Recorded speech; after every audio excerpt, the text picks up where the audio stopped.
la religión. Y eso no es común en las novelas de misterio, de crimen, de lo que ustedes quieran. Yo soy un lector aficionado de ese tipo de literatura, detectivesca, de novela negra y tal, y créanme que no es común, no es frecuente que el factor religioso sea algo fundamental en esas novelas. En estas sí lo es, de una manera muy fuerte. En ambas, la experiencia religiosa de los distintos personajes es en verdad el paisaje en el que se mueve en una gran medida el motor de la acción. Entonces, a mí eso me parece muy interesante. Y eso tiene a su vez ciertas derivaciones, de nuevo, en ambas novelas. Porque del tema religioso se deriva el tema de la locura, el tema del sexo, muy importante también, y por supuesto el crimen, el asesinato, la muerte, ¿no? Entonces yo quería, para un poco empezar la conversación, yo quería preguntarles a los dos por qué.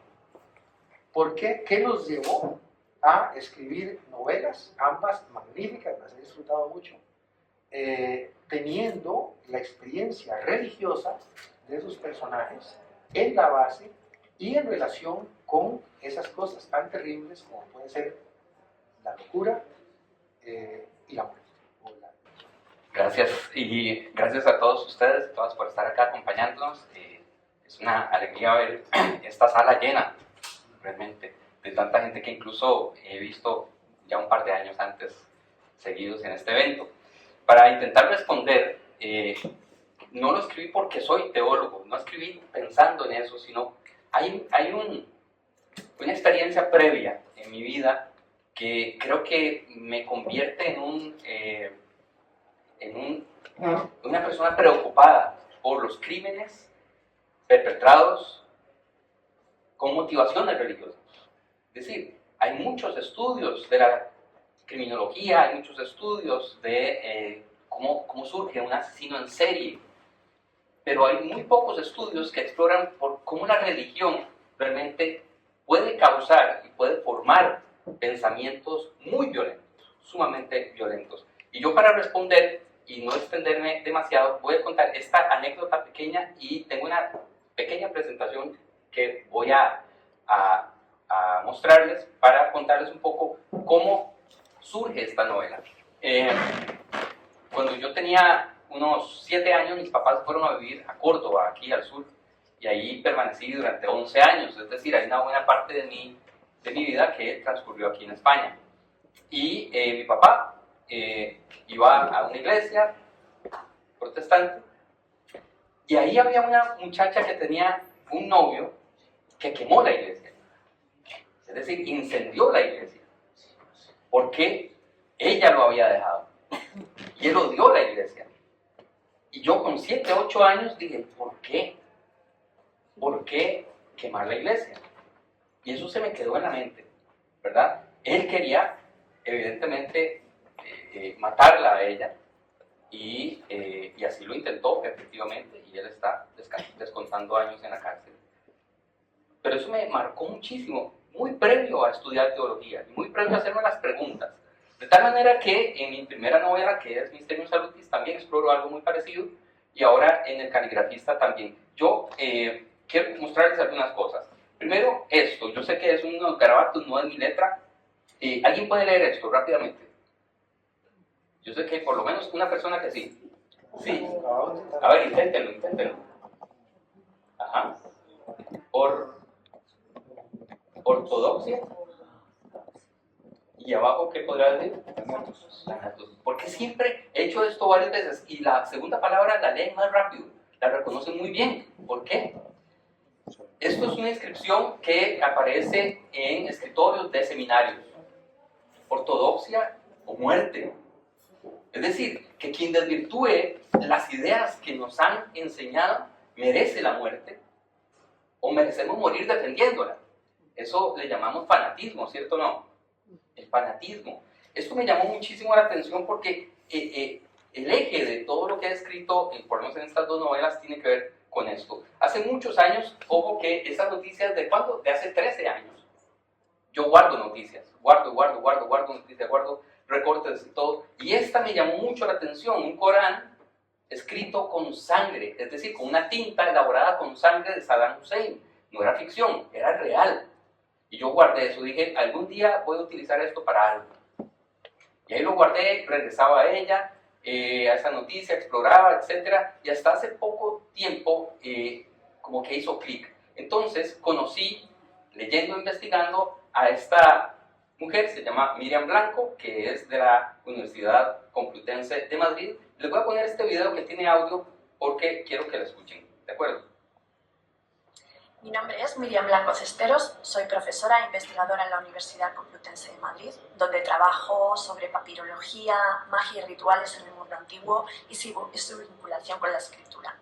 Hará como 2 años y medio se puso en contacto conmigo una persona que se presentó como un escritor que deseaba desarrollar una novela y tenía una pregunta inquietante rondándole por la cabeza.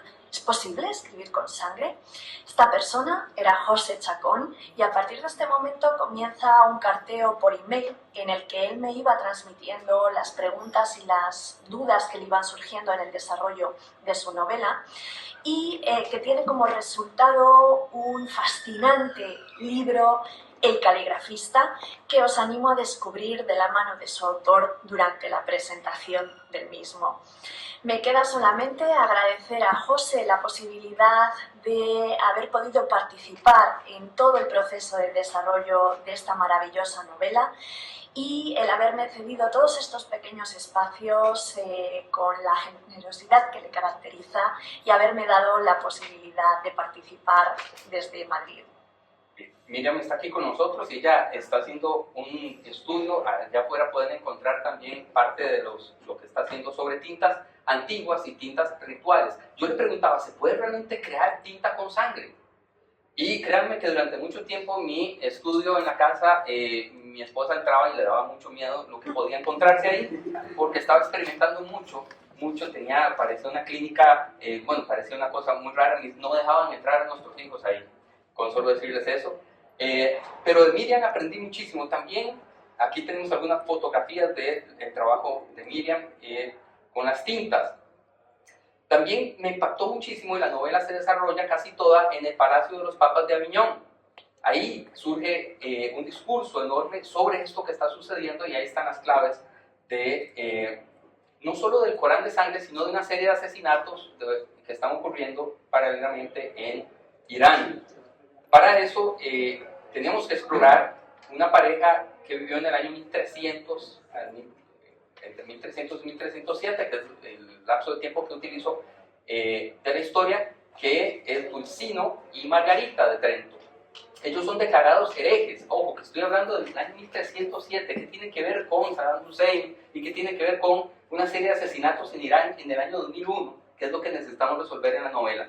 Todo esto se conjuga y para eso también consulté a Marina Benedetti, que no tiene nada que ver con Mario Benedetti, que ella es la mayor experta de Dulcino y Margarita de la Universidad de Milán.